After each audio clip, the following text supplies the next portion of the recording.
Emotional healing. Emotional ஹீலிங்கை பொறுத்த வரைக்கும் ஒரு சின்ன எக்ஸாம்பிளோட சொல்கிறது அப்படின்னா, நமக்கு நிறைய மெமரிஸ் இருக்கும்.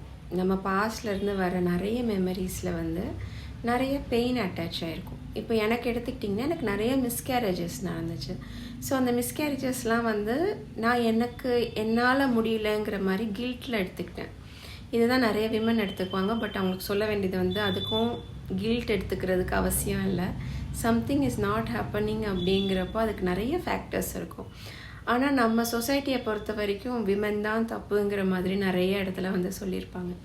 ஸோ நான் அந்த மாதிரி நிறைய கில்ட் எடுத்து ஷேம் எடுத்தனால இப்போவும் எனக்கு அந்த மிஸ்கேரேஜஸ் வந்து என்ன ஆகும் அப்படின்னா, நான் ஹீல் ஆகலை அப்படின்னா அந்த மிஸ்கேரேஜஸ்லாம் பற்றி பேசும்போது திருப்பி அந்த கில்ட் அண்ட் ஷேம் வந்து எனக்கு வேலை வரும்.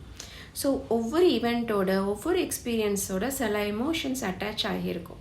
ஸோ நம்ம ஒவ்வொரு தடவை நம்ம வந்து அந்த எக்ஸ்பீரியன்ஸஸை ரீகால் பண்ணும் போதோ, எக்ஸ்பீரியன்ஸஸை வந்து மைண்டில் வரும்போது பேசும்போது நமக்கு அந்த எமோஷன்ஸ் எல்லாம் சர்ஃபேஸ் ஆக ஆரம்பிக்கும். அந்த எமோஷன்ஸை தான் வந்து ஹீல் பண்ணுறதுங்கிறது. நிறைய இடத்துல அந்த லெட் கோ பண்ணணும், ஃபர்கிவ் பண்ணணும், அந்த சார்ஜை வந்து அப்படியே கம்மி பண்ணிட்டு வரணும். ஏன்னா ஈவெண்ட் மாறாது, பாஸ்ட் ஈவெண்ட்ஸ் எதுவுமே மாறாது. ஆனால் அதுக்கு அசோசியேட் ஆன சார்ஜ் இருக்குது பார்த்தீங்களா, அந்த எமோஷ்னல் சார்ஜ் ரொம்ப இருக்கிற வரைக்கும் நமக்கு அது ஒவ்வொரு தடவையும் அதை ரீகால் பண்ணும்போது ரொம்ப டார்மெண்டிங்காக இருக்கும். பட் நம்ம சஃபர் ஆக வேணாம். ஸோ இந்த ஹீல் பண்ணுறதுங்கிறது அந்த எமோஷ்னல் சார்ஜ் எல்லாம் ரிலீஸ் பண்ண அந்த ஈவெண்ட் அப்படியே இருக்கும். பட் நம்ம அதை பற்றி நியூட்ரலாக பேச முடியும்.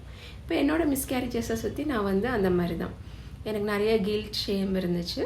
நான் அதை எல்லாத்தையும் ரிலீஸ் பண்ணி இப்போ வந்து அதை பற்றி என்னால் நியூட்ரலாக பேச முடியும். ஸோ இதுதான் எமோஷ்னல் ஹீலிங். இது வந்து ஒரு எக்ஸாம்பிள் தான். ஒவ்வொருத்தருக்கும் ஒவ்வொரு பெயின் இருக்கும். பட் அந்த பெயினை வந்து நம்ம ஹீல் பண்ணலாம். அதை ஹீல் பண்ணும் போது நம்ம வந்து நிறைய ஷைன் ஆக ஆரம்பிப்போம். அப்புறம் நமக்கு நிறைய கான்ஃபிடென்ஸ் வர ஆரம்பிக்கும், கிளாரிட்டி வர ஆரம்பிக்கும். ஏன்னா நம்ம அந்த ஒரே லூப்பையே சுற்றி இருந்திருக்கிறதுக்கு பதிலாக நம்ம நிறைய அடுத்த சாய்ஸஸ்ஸு, ஆப்ஷன்ஸ், நம்ம நிறைய க்ரோ ஆக ஆரம்பிப்போம். ஸோ என்னோட அப்கமிங் மாஸ்டர் கிளாஸ் ஜாயின் பண்ணுங்கள். I will share more details. Thank you.